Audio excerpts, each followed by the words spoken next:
Bonjour à tous. Alors vous savez que je m'acharne, j'ai 4 vues, 6 vues, 0 like, 0 com. Je m'en fous, je continue pour l'histoire, pour essayer de vous faire comprendre les nombreuses évidences que j'ai démontrées. Aujourd'hui, je vais faire une petite capsule sur la franc-maçonnerie, et notamment le Grand Orient de France. Déjà, je vous mettrai en description de la vidéo un petit face-cam que j'avais fait, où je parlais tout seul, bien sûr, à l'ancien maître du Grand Orient de France. Avec ses propres mots, je démasquais la secte franc-maçonnerie. Ensuite, je vous mettrai aussi en description un face-cam, toujours pareil, où je parle seul, où je m'adressais à Jacques Attali, qui a un rôle là-dedans. Et c'est pas du tout celui que vous font avaler les putaclics et Soral et Dieudonné, toujours les mêmes, qui sont bien sûr payés pour ça. Et là, je vous mettrai aussi en lien un petit article du jour, d'aujourd'hui, de Trichard. Trichard, vous savez, c'est le grand maître de Grand Orient de France, nouveau, qui vient d'arriver il y a moins d'1 an, un ancien syndicaliste, gauchiste, socialo-progressiste, enfin voilà, total, profil habituel. Et sur la base de cet article, vous allez comprendre une des manipulations perverses de la franc-maçonnerie Grand Orient de France.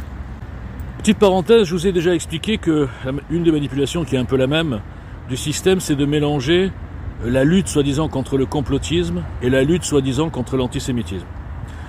Pour que, donc notamment en mettant 2 juifs, c'est-à-dire Reichstadt et Mendes France, à Conspiracy Watch, etc.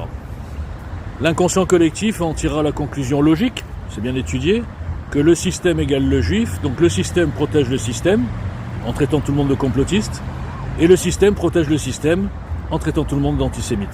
Vous voyez, c'est très pervers, il n'y a que Walter Boujna qui vous l'explique, et il n'y a que Walter Boujna qui est invisibilisé partout. Alors reprenons l'article de ce trichard là, ce tricheur. Donc il communique sur le fait qu'il est allé visiter Auschwitz, les camps de concentration, il nous alerte sur l'extrême droite, attention l'antisémitisme, il faut empêcher le retour de l'extrême droite, etc. Qu'est-ce que ça veut dire? Ça veut dire qu'il fait partie globalement de la caste, ou de l'alliance, ou de l'engeance, j'aime bien ce mot, l'engeance des mondialistes, progressistes, qui vous cachent la vraie histoire de l'islam, qui vous cachent que l'antisémitisme aujourd'hui est à 80% issu de l'islam, des musulmans et de l'immigration massive que nous importons, et qui continuent à vous faire cibler l'extrême droite nazie qui n'existe plus, qui est résiduelle, voire les catholiques. Je vous rappelle que dans ce pays, les catholiques sont souvent considérés présentés comme des extrémistes, des fascistes, des je sais pas quoi. Alors évidemment que parmi les catholiques, il y a des catholiques tradis qui sont obsessionnels contre les juifs. Je ne vais pas citer de nom. Il y en a certains, c'est des amis, et d'autres, c'est des victimes, parce que je les ai quand même massacrés depuis des années, mais toujours dans l'anonymat, donc ils sont tranquilles. Donc, quelle est l'idéologie qui cache l'histoire de l'islam, qui cache la vraie responsabilité de l'islam dans l'antisémitisme, notamment en France, qui cache le lien entre insécurité, ensauvagement et immigration massive? Quelle est l'idéologie? Les sionistes? Non. Les sionistes comme moi vous alertent sur ce qu'est l'islam, vous alertent sur des rappels historiques du parcours ou de l'ADN de l'islam, vous alertent et vous démontrent, comme je viens de le dire, que l'antisémitisme a réexplosé à partir du moment où les socialo-progressistes ont importé plutôt, non seulement beaucoup d'immigrés musulmans, mais surtout le conflit israélo-palestinien dans les années 80. C'est l'Oumma qui l'a rapporté. Et donc partant de là, réfléchissez, le sionisme, encore un indice, le sionisme n'a rien de mondialiste. Le sionisme est une idéologie nationaliste qui veut juste préserver ses valeurs, sa civilisation, sa nation, son pays.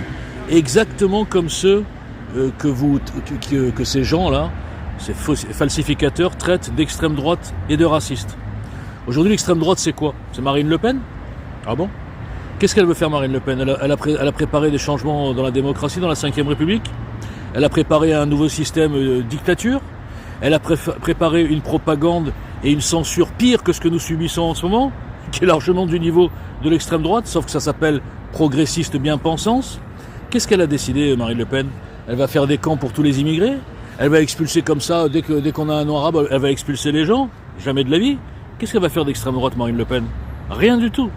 Donc en fait, cette diabolisation de l'extrême droite et cette bienveillance et falsification, ou en tout cas on vous cache le danger de l'islam, on vous cache les vrais chiffres de la délinquance, ethniquement parlant, je veux dire, les vrais chiffres de l'immigration. On vous a dit, il y a 4 millions de musulmans depuis 40 ans. Bon, donc arrêtez, je parle à tous les abrutis qui suivent Soral, Dieudonné et toute la clique qui sont bien sûr fabriqués, boostés, choisis par le système, comme je viens de le démontrer encore dans ma vidéo précédente à 5 vues. Arrêtez de suivre ces gens. Ils bossent pour le système, certains en le sachant, d'autres sans le savoir. Ils bossent pour ceux que vous croyez combattre. Ils bossent pour les mondialistes. Ils bossent pour les socialo-progressistes transhumanistes. Ils bossent pour les immigrationnistes, en faisant cibler un ennemi imaginaire, le khazar, le juif, le sioniste.